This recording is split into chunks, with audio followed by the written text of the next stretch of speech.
I'm Richard, 68 years old, a retired high school teacher who spent my life savings on what was supposed to be our dream family vacation to Hawaii. $30,000 from my retirement fund, one-third of everything I had, all to reconnect with my distant son Marcus and his family. For years our relationship had been strained, but I thought this trip would heal old wounds.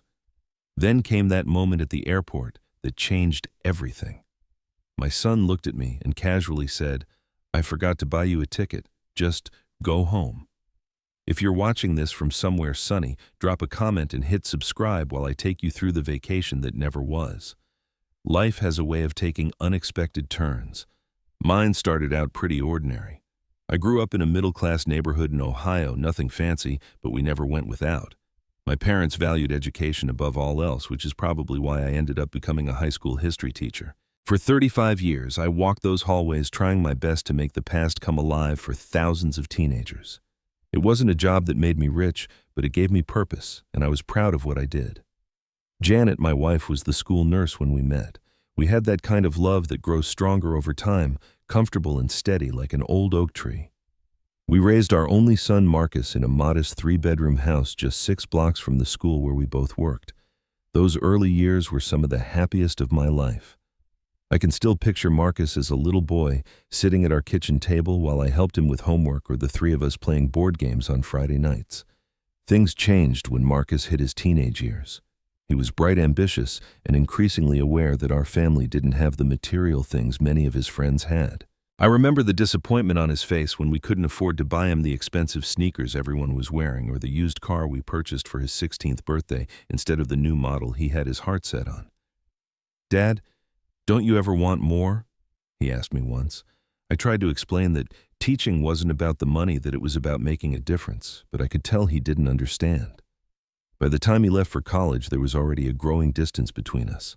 Marcus studied business and marketing, graduated with honors, and quickly climbed the corporate ladder. He married Stephanie, a beautiful woman from a wealthy family, and they had 2 children, Amy and Jack. My grandkids are 14 and 11 now, and they're the lights of my life, even though I don't get to see them nearly as often as I'd like. 5 years ago, everything changed again when Janet was diagnosed with aggressive breast cancer. The treatments were brutal, but she fought hard. During those long months in and out of hospitals, Marcus visited only twice, always with an excuse about work deadlines or the kids' activities. Janet never complained, but I could see the hurt in her eyes. On her last night, as I sat holding her hand in the hospital room, she made me promise something. "Keep the family together, Richard," she whispered.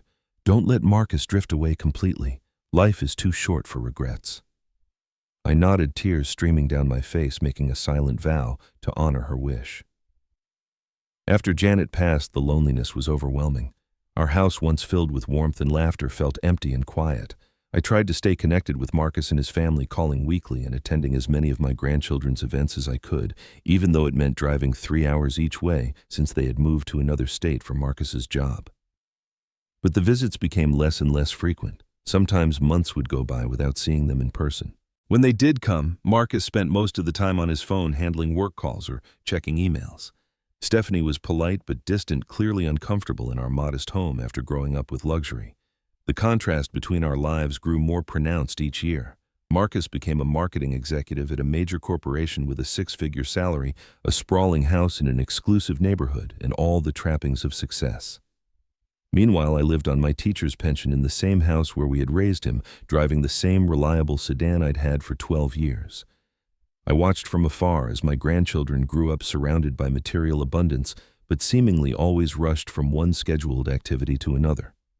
Jack was a talented soccer player, and Amy showed promise as a pianist, but whenever I asked Marcus about their interests or dreams, his answers were vague and superficial. I wondered if he really knew them at all. Retirement should have been a time to relax and enjoy the fruits of my labor. But instead, I found myself increasingly isolated. Most of my friends had moved to warmer climates or were busy with their own grandchildren. The weekly phone calls with Marcus grew shorter and more perfunctory. Sometimes I would sit by the phone for hours after hanging up, wondering where the connection had gone. That was when the idea for the Hawaii vacation was born. Janet and I had always dreamed of going to Hawaii, but we had prioritized saving for retirement and helping Marcus with college expenses instead. Now, with my retirement savings sitting in the bank and no one to share my golden years with, what was I saving it for? I thought about Janet's final wish constantly. Keep the family together. This vacation could be my chance to fulfill that promise, to create the kind of memories that might bridge the growing gap between us. If Marcus wouldn't come to me, perhaps I could create an opportunity so special that he couldn't refuse. With renewed hope, I began to formulate a plan that would change all our lives, though not in the way I had imagined. The moment I decided to use my savings for a family vacation to Hawaii, I felt a sense of purpose I hadn't experienced since Janet passed away. This wasn't just a trip. It was an investment in our future as a family, a chance to rebuild what had been lost over the years. I called Marcus on a Sunday evening when I knew he would likely be home. "I've been thinking," I said after our usual exchange of pleasantries. "I'd like to take everyone to Hawaii this summer. My treat. A proper family vacation with all the trimmings." There was a pause on the line. "Hawaii? That's pretty extravagant, Dad."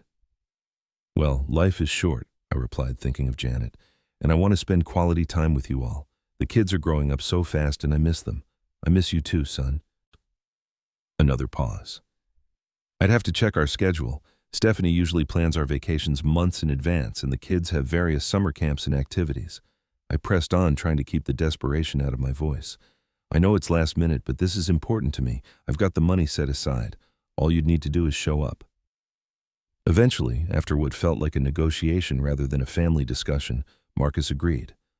"Let me talk to Stephanie and get back to you," he said, his tone making it clear this was a concession rather than an enthusiastic acceptance. 3 days later, he called back with tentative approval, and I immediately sprang into action. I spent hours online researching the perfect location, activities, and accommodations. I wanted everything to be special, memorable, the kind of vacation they couldn't book themselves, despite their higher income. I settled on a luxury beachfront villa on Maui with stunning ocean views, private beach access, and enough space for everyone to have privacy while still being together. The cost was staggering. $30,000 would cover the 10-day stay flights for everyone, a rental car, food budget, and activities. It represented 1/3 of my entire retirement savings money I'd squirreled away over decades of modest living and careful planning. But when I thought about Janet's wish and the possibility of reconnecting with my son and grandchildren, no amount seemed too high. To make it work financially, I had to make some personal sacrifices. I sold my 1966 Ford Mustang, a classic car I had lovingly restored over the years and one of the few luxuries I had allowed myself. A car enthusiast from 2 states away drove down with cash in hand, and I watched my beloved Mustang disappear down the street, consoling myself that family memories would be worth more than any vehicle. I also cut back on personal expenses, canceling my cable subscription, brown bagging lunches instead of occasionally eating at the local diner, and putting off some needed house repairs. Every dollar saved went into the Hawaii fund. With accommodations and flights handled, I turned my attention to planning activities that would appeal to everyone. For Jack, I researched the best snorkeling spots and booked a private surfing lesson with a patient instructor known for working well with children. For Amy, I found a cultural workshop where she could learn traditional Hawaiian dance and music, knowing from my limited phone conversations that she loved performing arts. For Stephanie, I arranged a spa day at a luxurious resort, hoping to win her over with a gesture of thoughtfulness. And for Marcus, I booked an exclusive deep-sea fishing charter, remembering how he had once mentioned wanting to try it. I spent hours shopping for special gifts to give the grandchildren during our trip. For Amy, I found a delicate silver bracelet with Hawaiian symbols. For Jack, a professional-grade underwater camera so he could document his snorkeling adventures. I wrapped these presents carefully, imagining the looks on their faces when they opened them. Knowing that I wasn't in the best shape for beach activities, I even started a modest exercise routine, walking each morning and doing light stretching. I wanted to be able to keep up with Jack and Amy, to participate fully in their experiences rather than watching from the sidelines. In the evenings, I read books about Hawaiian culture and history, jotting down interesting facts I could share with the family. I thought Marcus might appreciate learning about the business aspects of Hawaii's tourism industry, and the kids might enjoy stories about ancient Hawaiian royalty and traditions. 2 weeks before the scheduled departure, I called Marcus to confirm the final details. "Everything's set," I told him excitedly. "I've emailed you all the confirmation numbers and reservation details. The villa looks amazing right on the beach with its own pool." "Sounds good, Dad," he replied, but I noticed he seemed distracted. When I began to share some of the activities I had planned, he cut me off. Listen, we'll figure out what we want to do when we get there. Okay, Stephanie and I like to play things by ear on vacation. That was my first real indication that something wasn't quite right, but I brushed it aside, telling myself he was probably just busy with work. Of course, I said. I just thought I'd get some things arranged in advance, but we can decide together when we're there. Right, he said. Look, I've got to run to another meeting. We'll see you at the airport on the 15th, 8 a.m. sharp. I can't wait, I replied, but he had already hung up. As I put down the phone, I felt a small twinge of unease, but I pushed it away. Everything was going to be perfect. It had to be. I had invested too much hope, too much money, too much of myself in this vacation for it to be anything else. I spent the final days before the trip in a state of nervous excitement, checking and rechecking my packing list, confirming arrangements, and imagining all the ways this vacation would transform our relationship. Looking back now, I realize I should have paid more attention to the warning signs, but hope can be a powerful blinder when you want something badly enough. The morning of our departure, I woke before my alarm, too excited to sleep. Outside, the sky was still dark, but I felt energized as I showered and dressed in the new vacation clothes I had bought specifically for this trip. Light, breathable fabrics appropriate for the Hawaiian climate, a straw hat to protect my balding head from the sun, and comfortable walking sandals for beach strolls. I checked my suitcase one last time, making sure I had packed everything: medications, camera, sunscreen, the gifts for Amy and Jack carefully wrapped and tucked between layers of clothes. I placed Janet's photo in my wallet, wanting her to be with us in spirit on this journey. The taxi arrived at 5:30, giving me plenty of time to reach the airport for our 8 o'clock flight. The driver, a friendly middle-aged man named Paul, noticed my excitement. "Going somewhere special?" he asked as he loaded my luggage into the trunk. "Hawaii," I replied, unable to keep the smile from my face. "Family vacation with my son and grandchildren." "That sounds wonderful," he said. "I took my family there for our 25th anniversary. Most beautiful place I've ever seen." During the 45-minute drive to the airport, Paul shared stories of his own trip, and I listened eagerly, my anticipation building with each mile. By the time we pulled up to the departures terminal, I was practically buzzing with excitement. I arrived nearly 2 hours early and found a seat near our designated meeting point. Every few minutes, I checked my watch and then scanned the entrance doors, waiting for the first glimpse of my family. I texted Marcus to let him know I had arrived, but received no response, which I attributed to them being en route. Finally, about an hour before the scheduled departure time, I spotted them walking through the sliding doors. Amy had grown at least an inch since I'd last seen her 3 months ago, and Jack looked more like his father than ever. Stephanie was impeccably dressed as always, her blonde hair perfectly styled despite the early hour. Marcus walked slightly ahead of them, pulling 2 large suitcases and looking at his phone.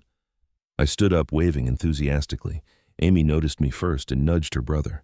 They both offered small waves in return, but didn't run to greet me as they might have when they were younger. Still, I was too happy to let this dampen my spirits. "You all made it," I said as they approached, reaching out to hug my grandchildren. Amy allowed a brief embrace while Jack gave an awkward pat on my back. Stephanie offered a polite smile and air kiss near my cheek. Marcus gave a distracted, "Hey, Dad," and checked his watch. "We should get checked in," he said, already moving toward the airline counter. I followed eagerly, pulling my single suitcase behind me. The agent at the counter greeted us with professional warmth. "Good morning. Where are you folks headed today?" "Maui," Marcus replied, placing their passports and confirmation on the counter. "Reservation under Marcus Wilson," the agent typed rapidly on her computer. "Yes, I have your reservation here. 2 adults and 2 children, first class to Maui with a brief layover in Los Angeles." She processed their boarding passes efficiently, tagging their luggage and explaining the boarding procedure. When she finished, she looked at me expectantly. "And for you, sir?" "He should be on the same reservation," I said, confused but not yet alarmed. "Richard Wilson." The agent checked again.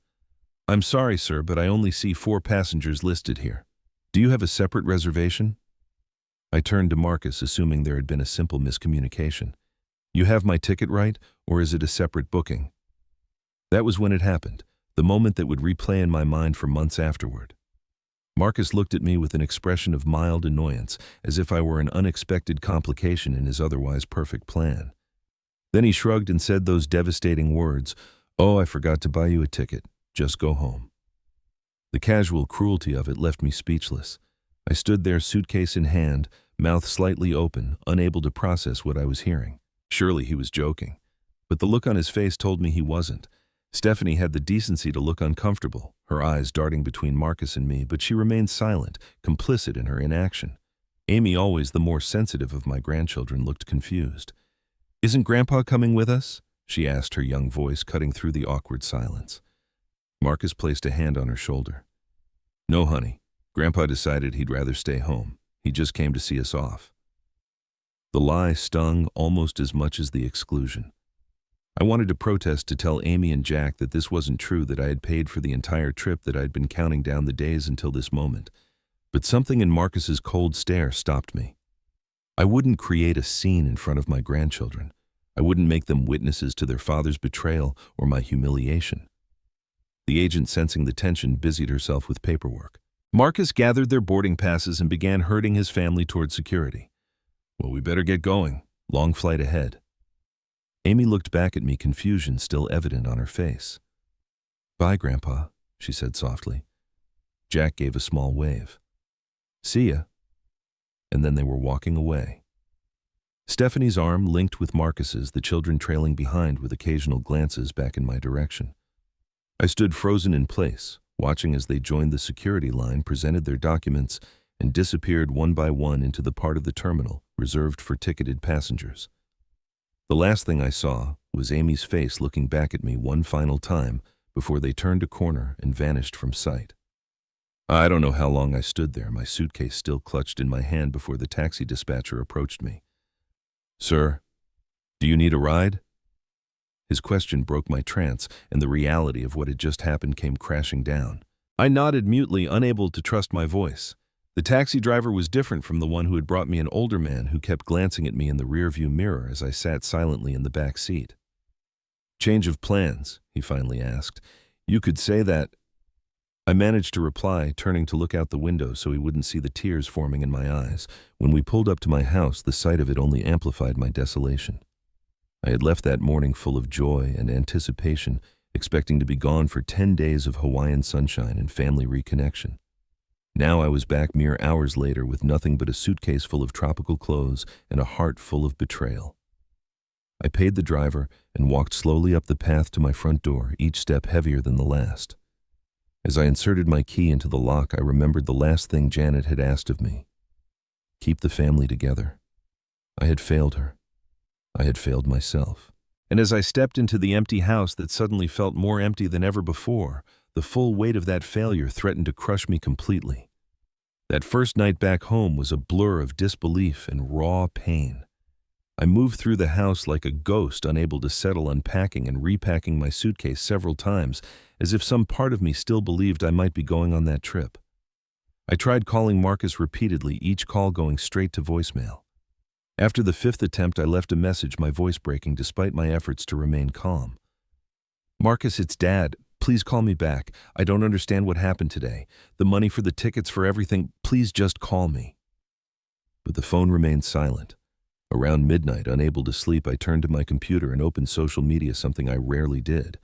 There, prominently displayed on Marcus's page, was a photo posted just hours earlier.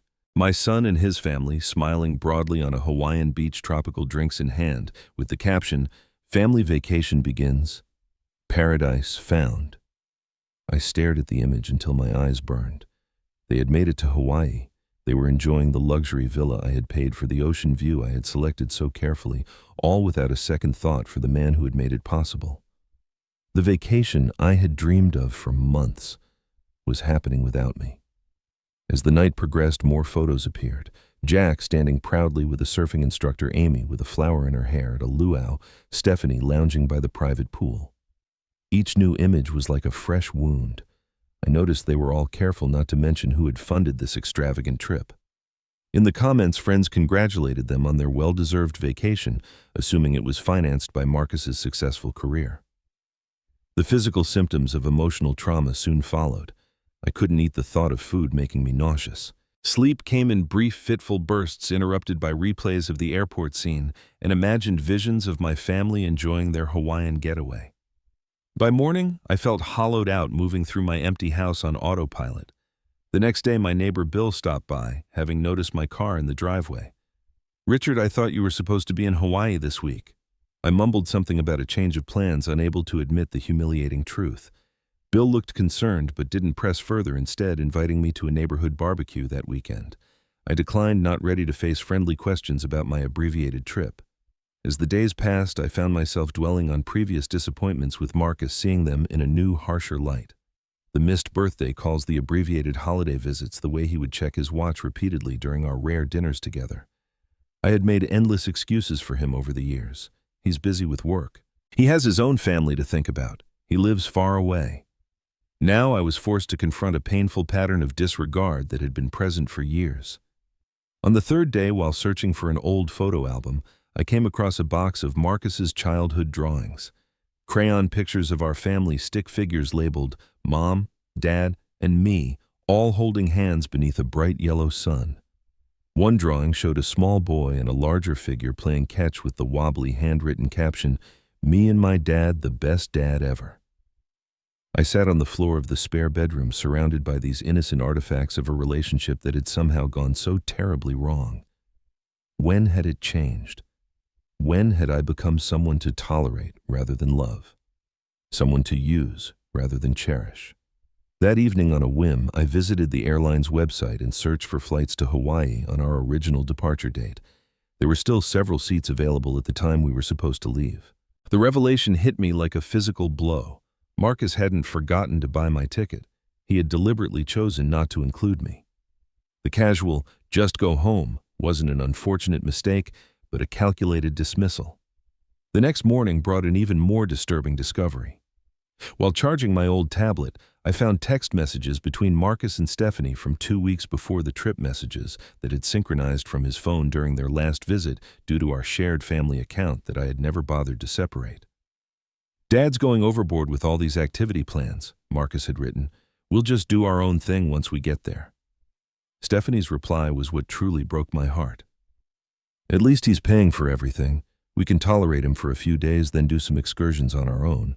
He'll probably be too tired to keep up anyway." Marcus: "If it gets too annoying, we can always say Jack isn't feeling well and needs some family time alone in the room." They had never intended to include me in their experience.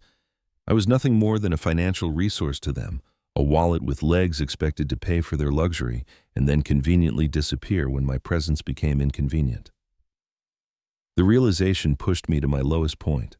That night, I found myself looking up retirement communities, considering selling the house filled with memories that now seemed to mock me.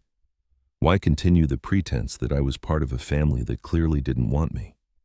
Perhaps it was time to accept my status as an unwanted burden and retreat to the margins of their lives.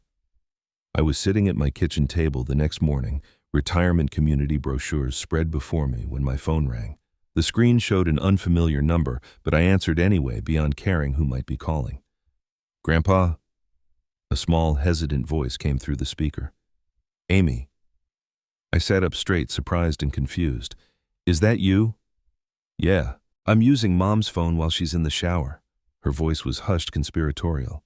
"I miss you, Grandpa. It's pretty here, but it's weird that you're not with us." For the first time in days, I felt something other than despair, a tiny flame of connection, of being remembered and valued. "I miss you too, sweetheart. Are you having a good time?" "It's okay. Jack got sunburned yesterday, even though Mom kept telling him to put on more sunscreen. Dad's been working on his laptop a lot, even though he promised he wouldn't." The mundane details of their vacation were like precious gifts. I wanted to ask more to keep her talking as long as possible, but I heard a commotion in the background. "Amy, who are you talking to?" Stephanie's voice, distant but coming closer. "I gotta go, Grandpa," Amy whispered urgently. "Mom's coming." "Amy, wait." But the line went dead. The brief call left me with conflicted emotions. Joy at connecting with my granddaughter. Pain at the abrupt ending, and a new spark of something I hadn't felt since the airport determination. Amy had reached out to me despite her parents' actions. She missed me. I mattered to her. And if I mattered to Amy, perhaps I shouldn't so easily surrender my place in her life or in Jack's. I gathered the retirement community brochures and placed them in the recycling bin. There would be time enough for retreating when I was truly ready, not when I was pushed away by my son's betrayal. First, I needed answers. I needed truth. And most importantly, I needed to decide what kind of relationship, if any, I wanted to maintain with the family that had so casually discarded me. The path forward wasn't clear yet, but I knew one thing for certain: when Marcus and his family returned from their Hawaiian vacation, I would be waiting. Not as a doormat to be walked over, but as a man demanding the respect he deserved. Janet would have wanted me to fight for our family not with bitterness, but with dignity and truth. That night, for the first time since the airport, I slept without waking, a plan forming in my mind as I rested. 1 week after the airport incident, I tracked their return flight online and watched as it landed on schedule. I gave them time to get home and settle in, waiting until evening before driving to Marcus's house. The 30-minute journey gave me time to rehearse what I wanted to say, to prepare myself for whatever excuses or defenses might be offered. I hadn't announced my visit, wanting to prevent Marcus from avoiding the confrontation. As I pulled into the curved driveway of their large suburban home, I noticed Stephanie's car was present, but Marcus's usual spot was empty. For a moment I considered leaving and coming back another time, but the memory of standing alone at the airport steeled my resolve. I had waited long enough for answers. The doorbell echoed inside the house, followed by the sound of approaching footsteps. Stephanie opened the door, her expression shifting from casual welcome to shock when she recognized me. "Richard? We weren't expecting you." She glanced nervously over her shoulder. "Marcus isn't home yet. He had to go into the office to catch up after our trip." "That's all right," I replied calmly. "I can wait. May I come in?" Her hesitation was brief but noticeable before social convention compelled her to step aside. "Of course." I entered their immaculate foyer, noticing unpacked suitcases still sitting at the foot of the stairs. Various Hawaiian souvenirs were scattered on the console table: seashells, a small tiki statue, brightly colored leis. Before Stephanie could lead me further into the house, the patter of feet on the staircase announced my grandchildren's arrival. Amy's face lit up when she saw me. "Grandpa!" She rushed forward for a hug, which I gratefully returned. Jack followed more cautiously, but gave me a small smile. "Hey, Grandpa, did you see the pictures of me surfing? Mom posted them online." "I did." I lied, not wanting to admit I had been obsessively following their vacation photos. "You looked like a natural out there." Stephanie quickly intervened. "Kids, Grandpa and I need to talk about grown-up things. Why don't you go finish unpacking your rooms?" Amy looked disappointed, but didn't argue. "Will you still be here when we're done?" "I hope so, sweetheart," I replied, looking directly at Stephanie as I said it. Once the children had retreated upstairs, Stephanie led me to their formal living room, a space so perfectly arranged it looked like a furniture showroom display. "Can I get you something to drink? Coffee, water?" "No, thank you. I won't be staying long. I just need some answers." She perched on the edge of an armchair, smoothing her skirt nervously. "Richard, about what happened at the airport. There was a miscommunication. Marcus feels terrible about it." "Does he?" I asked, keeping my voice level. "Is that why he hasn't returned any of my calls?" Stephanie looked away. "We've been so busy with the trip and then catching up on work." The sound of a car pulling into the driveway interrupted her excuse. Moments later, the front door opened and Marcus's voice called out, "Steph, are the kids ready for dinner? I was thinking we could try that new Italian place." He appeared in the living room doorway, stopping abruptly when he saw me. "Dad, what are you doing here?" "Hello, Marcus, I think we need to talk." His expression hardened slightly. "I was just about to take the family to dinner. Can this wait for another time?" "No," I said firmly. "It can't. Stephanie, would you mind giving us a few minutes alone?" She looked to Marcus, who nodded after a moment's hesitation. "Why don't you get the kids ready?" he told her. "I'll join you shortly." After Stephanie left, closing the door behind her, Marcus remained standing while I sat, creating a power dynamic that wasn't lost on me. I decided to get straight to the point. "You didn't forget to buy my ticket to Hawaii. You never intended for me to come along." Marcus sighed, running a hand through his hair. "Look, Dad, there was a miscommunication about the arrangements. It wasn't personal." I checked the airline website, Marcus. There were plenty of available seats on that flight. "It was a budget issue," he countered quickly. "The first-class tickets for 4 people already maxed out what we could afford." I leaned forward. "I paid for those tickets. I paid for everything. $30,000, Marcus. 1/3 of my retirement savings. His expression faltered slightly. The money you sent was a contribution to our family vacation. We had additional expenses you didn't account for. Stop lying to me. My voice remained calm, but I could feel anger building beneath the surface. I have the receipts for everything. The villa rental, the flights, the rental car, all in my name with my credit card. The money wasn't a contribution, it was the entire amount. Marcus moved to a chair across from me but didn't sit. Instead, he gripped the back of it, his knuckles whitening.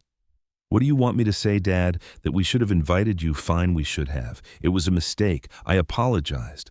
No, you haven't apologized. Not once. And I don't want an apology. I want the truth. I want to understand how my own son could take my money and then tell me to just go home like I was some unwanted stranger. His facade of politeness finally cracked. You want the truth? Fine. You weren't part of the plan, Dad. Stephanie's parents were supposed to come with us, but they canceled last minute because her father had a minor heart attack.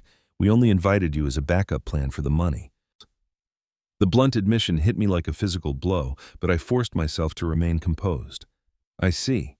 So I was good enough to fund your luxury vacation, but not good enough to actually participate in it. That's not what I meant, he said, but his eyes betrayed the lie. Why, Marcus? What have I ever done to deserve this kind of treatment from you? He laughed a short, bitter sound. You really don't know, do you?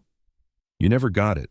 All those years of choosing your precious teaching career over providing a better life for Mom and me. Do you know how it felt going to school in secondhand clothes while my friends had everything new? How embarrassing it was bringing them to our tiny house when they lived in actual nice neighborhoods. We gave you everything you needed, I said, genuinely confused. We never went without necessities. Necessities, he spat the word. That's all you ever thought about.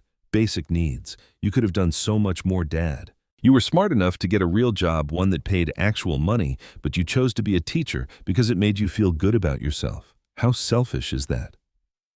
I was stunned by the resentment pouring out of him, decades of perceived grievances suddenly surfacing. I chose teaching because I believed in it, because I wanted to make a difference.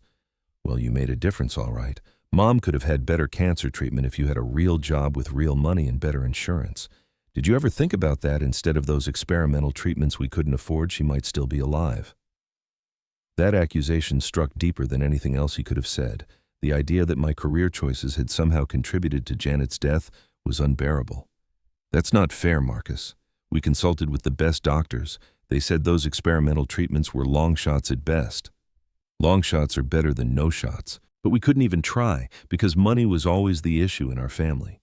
And now you're retired on your pathetic pension, living in that same old house, and suddenly you want to play the generous patriarch. It's too late, Dad. 20 years too late. I sat in silence, absorbing the weight of his words, the depth of his resentment. All these years I had believed I was giving my family what mattered most, love, stability, values. But Marcus had seen only what was missing: material, wealth, status, luxury. When I finally spoke, my voice was quiet but steady. I'm sorry you feel that way, Marcus. I truly am. But taking my money under false pretenses and humiliating me at the airport was cruel, regardless of your grievances. He had the grace to look slightly uncomfortable. The airport situation was poorly handled. I admit that. Poorly handled.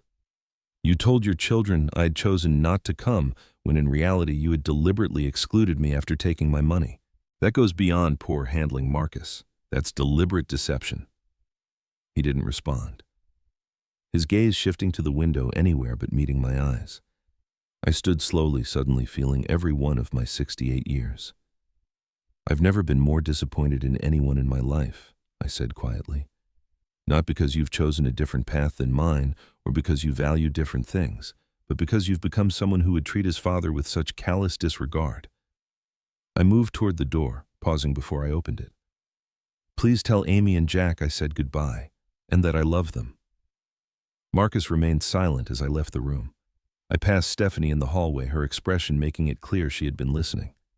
The children were nowhere to be seen, for which I was grateful. I didn't trust myself to maintain composure if I had to say goodbye to them directly. As I drove home, the magnitude of what had transpired settled over me like a heavy cloak. The relationship I had been trying so desperately to save might be beyond repair. Not because of one incident at an airport, but because of fundamental differences in values and a resentment that had been festering for decades. That night, as I sat alone in my living room, the phone rang. I checked the display expecting Marcus, but it was Stephanie's number that appeared. I answered cautiously. "Richard, it's Stephanie. I wanted to call and apologize for what happened today and at the airport." Her voice sounded genuinely contrite, but I had learned to be wary. "I appreciate that, Stephanie." "There's more you should know," she continued hesitantly. "Marcus hasn't been entirely honest with you, or with me for that matter. The reason we needed your money so badly, Marcus has a gambling problem. He's been hiding it from everyone, but things came to a head right before the vacation. We were in financial trouble, serious trouble."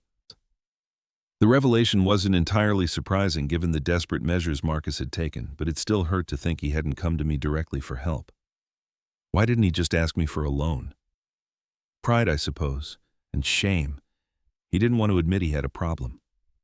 She paused. "I'm not excusing what he did, Richard. It was wrong. But he's not in a good place right now." "And the vacation, was that just a cover story to get money from me?" Her silence was answer enough. "So the money didn't even go entirely to the trip, did it? It went to cover his gambling debts." "Some of it," she admitted. "We did use most of it for the vacation. We thought it would help us reset, give Marcus a break from the stress. We needed to keep up appearances for the kids, for our friends. They can't know about our financial situation." "Appearances." I echoed the word bitter in my mouth. "That seems to be what matters most to both of you." "Richard, please, we're still family. I know Marcus said terrible things today, the things he doesn't really mean. He's just under tremendous pressure. We are still family, Stephanie. That's why his betrayal hurts so deeply. That's why I can't simply let this go with an apology and move on as if nothing happened." She didn't have a response to that. "Thank you for telling me the truth," I said finally. "It helps me understand even if it doesn't change what happened. I hope Marcus gets the help he needs." After ending the call, I sat for a long time in the darkness of my living room, piecing together this new information with everything else I knew about my son. The gambling addiction explained the desperate measures, the need for quick money, but it didn't excuse the cruelty of the execution or the years of growing distance before this incident. I realized I had a decision to make. I could continue enabling Marcus's behavior out of a misguided sense of parental obligation, or I could establish firm boundaries while still leaving the door open for a healthier relationship in the future. The latter path would be harder, would require strength. I wasn't sure I possessed, but it seemed the only way forward that offered any hope of genuine healing.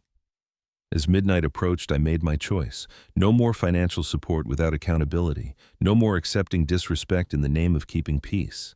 No more sacrificing my self-worth on the altar of a relationship that had become one-sided and toxic. It was time for tough love, not just for Marcus's sake, but for my own healing and self-respect. The week following my confrontation with Marcus became a period of intense reflection and reevaluation. After decades of defining myself primarily as a father and grandfather, I needed to rediscover who Richard Wilson was as an individual. What did I want from this next chapter of my life? How could I move forward with dignity and purpose? My first step was practical. I contacted the financial advisor who had helped me plan for retirement years ago. We arranged a meeting to discuss my current situation, considering I had just lost a significant portion of my savings. "The good news," she told me during our consultation, "is that you still have 2/3 of your nest egg intact. If you're careful and possibly supplement with some part-time income, you should be all right." She helped me create a new budget that took into account my reduced savings with a clear boundary drawn around the remaining funds. "This money is for your future, Richard, not for anyone else." Her words resonated with me, giving me permission to prioritize my own security. For too long, I had measured my worth by what I could provide to others, particularly Marcus. It was time to redirect that generosity toward myself. As if the universe were listening to this internal shift, I received an unexpected call the very next day from the school district where I had taught for 35 years. The summer school history teacher had a family emergency and needed to withdraw from the program. Would I be interested in taking the position for the 6-week session? My initial instinct was to decline. I had been retired for 3 years and wasn't sure if I still had the energy for classroom teaching. But then I thought about the empty days stretching ahead of me, the silence of my house, and the purpose that teaching had always given my life. Yes, I heard myself saying, I would be very interested. That decision became the first stepping stone on my path to reclaiming my life. Preparing lessons and returning to the classroom gave me a familiar structure and sense of contribution. The students, mostly teenagers trying to make up credits or get ahead, reminded me of why I had chosen education as my life's work in the first place: their curiosity, their potential, their growth. These were the intangible rewards that Marcus had never understood or valued. After careful consideration, I also took a firm step regarding my financial relationship with Marcus. I drafted a letter taking care to keep my tone neutral and factual rather than accusatory. Dear Marcus, in light of recent events, I'm establishing new boundaries regarding financial support.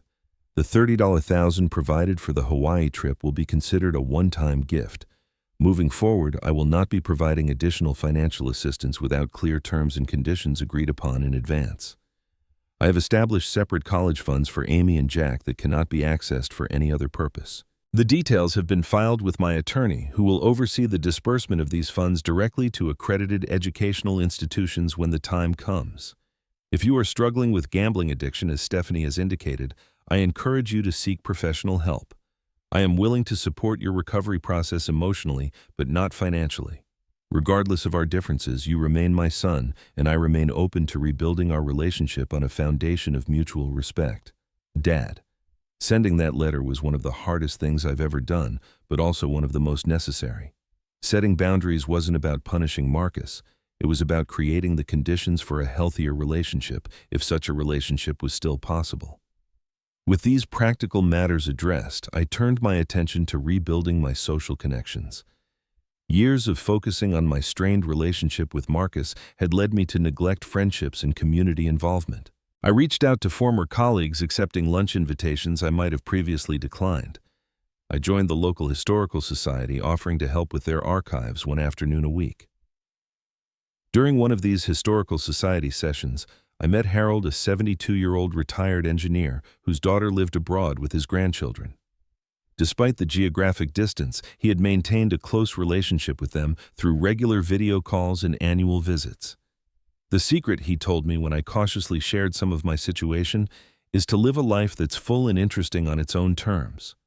My grandkids look forward to our calls because I always have new stories to tell them about my projects and activities. They see me as a person, not just their grandfather. Harold's perspective struck a chord with me. Perhaps my relationship with Marcus had become so imbalanced partly because I had made him the center of my existence after Janet died. My identity had narrowed to that of Marcus's father and Amy and Jack's grandfather, with little else to sustain me. When Harold invited me to join his senior travel group for an upcoming trip to Yellowstone National Park, I surprised myself by accepting immediately. The cost was modest, well within my new budget, and the idea of exploring one of America's natural treasures with a group of like-minded individuals appealed to me far more than another attempt at a forced family vacation. As I began planning for this trip, buying proper hiking boots and a new camera to document the experience, I felt a spark of excitement I hadn't experienced in years. This journey would be about my interests, my pace, my desires, not an elaborate attempt to purchase connection with a son who saw me primarily as a financial resource. 3 weeks after my confrontation with Marcus, I was grading papers at my dining room table when the doorbell rang. Opening the door, I found Stephanie standing there with Amy and Jack. The children looked uncertain, shifting from foot to foot on my porch. "We were in the neighborhood," Stephanie explained, though I knew their home was at least 20 minutes away. "The kids wanted to see you." I welcomed them and genuinely pleased despite my wariness about Stephanie's motives. As the children explored the house, rediscovering nooks and crannies they hadn't seen in months, Stephanie and I sat in the living room for a difficult but necessary conversation. "Marcus didn't want me to come today," she admitted. "He's still angry about your letter." "I expected as much," I replied, "but the boundaries I set were necessary, Stephanie, for all of us." She nodded slowly. "I know. And truthfully, it's forced us to face some issues we've been avoiding. Marcus has agreed to start seeing a therapist about his gambling. It's a first step." "I'm glad to hear that. The kids miss you," she continued. "Especially Amy. She keeps asking when we can visit you again." This led to a careful negotiation about future contact. I proposed regular visits with the grandchildren, perhaps dinner every other week with or without Marcus as he preferred. Stephanie agreed, acknowledging that despite the tension between Marcus and me, the children shouldn't lose their relationship with their grandfather. "He'll come around eventually," she said as they prepared to leave. "Marcus can hold a grudge, but deep down he knows you're trying to help." I wasn't as confident about that as Stephanie seemed to be, but I appreciated her efforts to maintain some family connection. After they left, I felt a complex mixture of emotions: joy at reconnecting with my grandchildren, caution about Stephanie's intentions, and lingering sadness about the state of my relationship with Marcus. But underpinning it all was a new emotion I hadn't expected: a quiet strength, a sense that whatever happened next, I would be okay. That evening, Amy called from her mother's phone. "Mom said I could talk to you for 15 minutes before bed," she explained. "Can you tell me about your summer school students? Are any of them as bad as Dad says he was in high school?" I laughed, settling into my favorite chair for a conversation that had nothing to do with family drama or past hurts, just a grandfather sharing stories with his granddaughter. It was a small moment of normalcy, but it felt like the beginning of something new and precious. Later that night, as I prepared for bed, I caught sight of my reflection in the bathroom mirror and was surprised to notice that I was smiling. Despite everything, despite the betrayal and pain, I had found my way back to myself. The vacation that never was had ultimately given me something far more valuable than Hawaiian sunsets or beach memories. It had forced me to reclaim my independence, my self-respect, and my capacity for joy beyond the narrow confines of a troubled family relationship. As I drifted off to sleep, I felt lighter than I had in years, unburdened by the weight of impossible expectations and one-sided efforts. Tomorrow would bring a new day of teaching, of connecting with friends, of planning my Yellowstone adventure. And for the first time since Janet's death, I found myself looking forward to the future with genuine anticipation rather than anxious hope. 6 months after that devastating day at the airport, my life had transformed in ways I could never have anticipated. What had begun as the most painful rejection of my life had ultimately become the catalyst for profound personal growth and unexpected happiness. My part-time teaching position had extended beyond the summer session into a permanent arrangement 2 days per week. Being back in the classroom gave me a renewed sense of purpose and connection with the younger generation. Many of my students were facing challenges far greater than mine: broken homes, poverty, learning disabilities, yet they showed up each day with determination to improve their lives through education. Their resilience inspired me to maintain my own. "Mr. Wilson, you explain this stuff way better than our regular teacher," one student told me after a particularly engaging discussion about the civil rights movement. "You make it feel like it actually matters." "That's because it does matter," I replied. "History isn't just about memorizing dates and names, it's about understanding how we got here and where we might be going."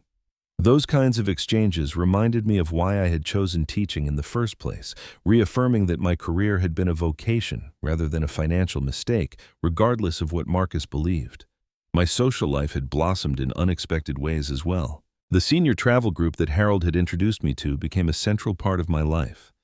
We met monthly to plan trips and share stories, creating a community of active, engaged seniors who refused to let age define their possibilities.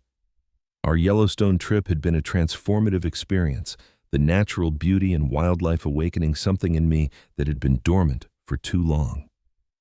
Standing at the edge of the Grand Prismatic Spring, watching its rainbow colors shimmer in the sunlight, I had experienced a moment of pure awe that put my personal troubles into perspective. The world was vast and wondrous, full of experiences I had yet to discover.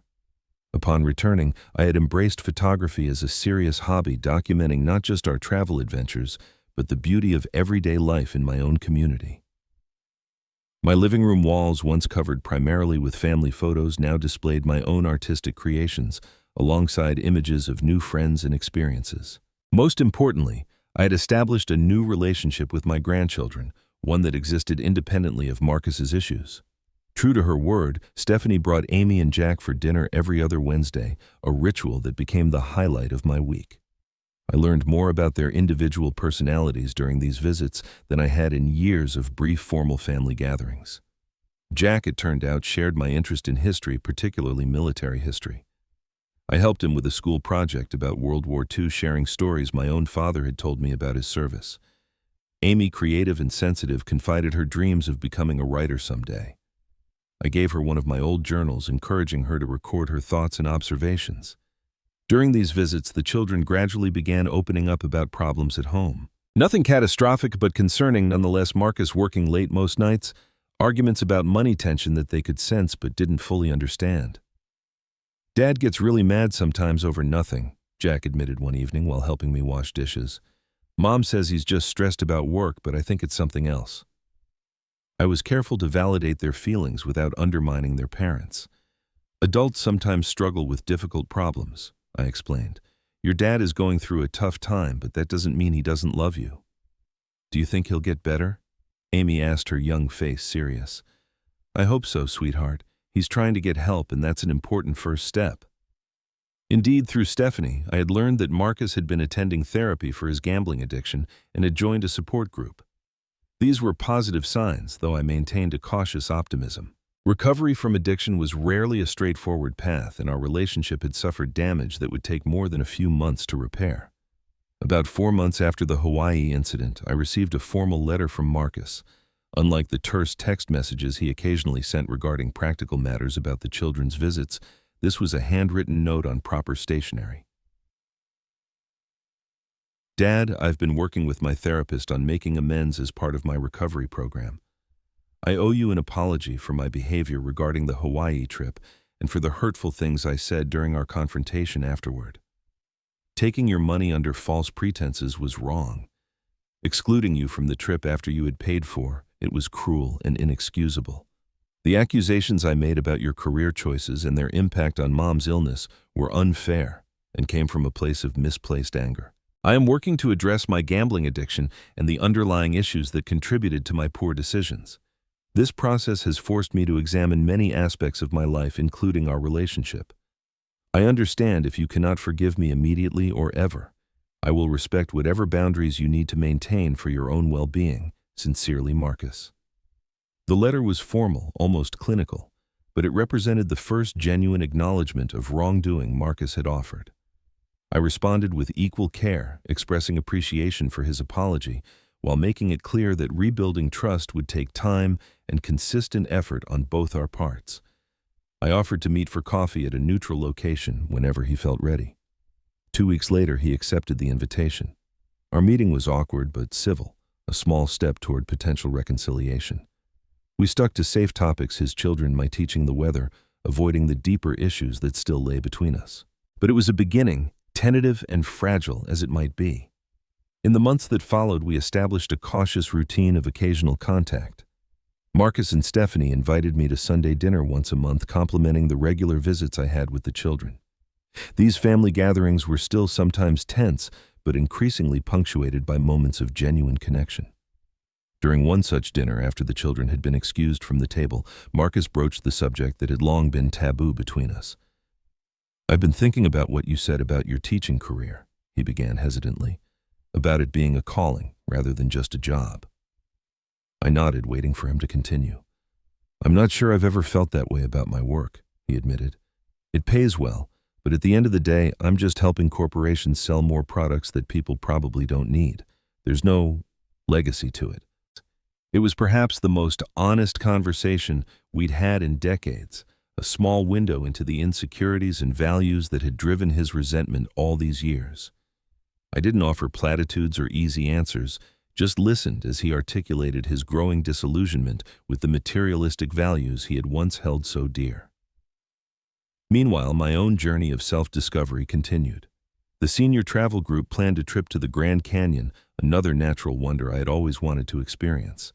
The week-long adventure, hiking along the rim, photographing the ever-changing light on the ancient rock formations, and sharing meals around campfires with my new friends, became one of the most liberating experiences of my life. On the final evening of the trip, sitting beside a campfire under a canopy of stars, I found myself sharing the story of the Hawaii vacation that never was with Harold and a few other close friends from the group. You know what's ironic? I concluded. If I had actually gone on that trip to Hawaii, I probably would have spent the whole time trying to please Marcus and his family, walking on eggshells, exhausting myself in the attempt to be the perfect grandfather. Instead, here I am having one of the best experiences of my life with people who actually enjoy my company. Harold raised his cup of coffee and a toast. To vacations that never were, and journeys that were meant to be. Financially, I had also regained my footing. The part-time teaching income supplemented my pension, allowing me to rebuild some of my savings. I lived more modestly than before, but found I didn't miss the extra expenditures I'd cut from my budget. The things that brought me joy, now photography, teaching, friendships, time with my grandchildren, required relatively little money but yielded rich emotional rewards. One Wednesday afternoon, before Amy and Jack were due to arrive for dinner, I visited Janet's grave, bringing a bouquet of daisies, her favorite flowers. As I stood there, I found myself talking to her, as I often did during these visits. "I kept the family together, but not the way we expected," I said softly. "It's different now, more honest in some ways. Marcus and I may never be as close as I hoped, but at least we're building something real instead of pretending. And the grandkids, you'd be so proud of them, Jan. They're becoming such wonderful people." A gentle breeze rustled the leaves of the oak tree shading her grave, and I felt a sense of peace settle over me. Janet would have understood the journey I had been on, would have approved of the balance I was finding between family obligation and personal fulfillment. As I drove home to prepare dinner for my grandchildren, I reflected on the profound lessons these difficult months had taught me. True family supports unconditionally, but requires mutual respect to flourish. The bonds of blood mean little without the commitment to treat each other with dignity and honesty. Financial generosity cannot buy genuine relationships. The $30,000 I spent on a vacation I never took had been a desperate attempt to purchase connection. But real bonds are built through consistent presence and authentic caring, not grand gestures or material gifts.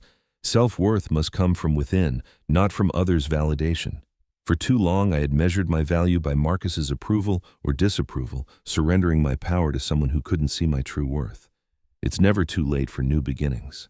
At 68, I had discovered new passions, new friendships, and new aspects of myself that might have remained dormant, if not for the crisis that forced me to re-examine my life. Boundaries are forms of self-respect, not punishment. Setting limits with Marcus had been an act of love for him, for my grandchildren, and most importantly for myself. Forgiveness is possible without forgetting. I was learning to forgive Marcus without erasing the reality of what had happened or making myself vulnerable to similar hurt in the future. 3 weeks later, I sat at my computer, credit card in hand, taking a step I had been contemplating for some time. With a few clicks, I booked a trip to Hawaii, not the luxury vacation I had originally planned for Marcus and his family, but a 10-day photography tour with my senior travel group. We would stay in modest accommodations, focus on capturing the natural beauty of the islands, and enjoy each other's company without pretense or ulterior motives. As the confirmation email appeared in my inbox, I felt a sense of completion, of reclaiming something that had been taken from me. The trip to Hawaii was no longer a painful reminder of rejection, but an adventure to anticipate a new chapter in a life that had unexpectedly blossomed from the ashes of disappointment. That evening, I looked at my reflection in the mirror and saw not a victim of family betrayal, but a man who had found his way back to himself through the most unlikely of journeys. The vacation that never happened had ultimately led me to exactly where I needed to be. Sometimes, I said aloud to my reflection, the vacation you need isn't about the destination, but about the journey back to yourself. Has someone in your family ever betrayed your trust in a way that forced you to reevaluate your entire relationship? I'd love to hear your stories in the comments below. And if this journey of rebuilding after betrayal resonated with you, please hit that like button and subscribe to hear more tales of life's unexpected turns. Remember, it's never too late to reclaim your joy and build a life that truly fulfills you. Thank you for joining me today, and may you find strength in your own journeys wherever they may lead.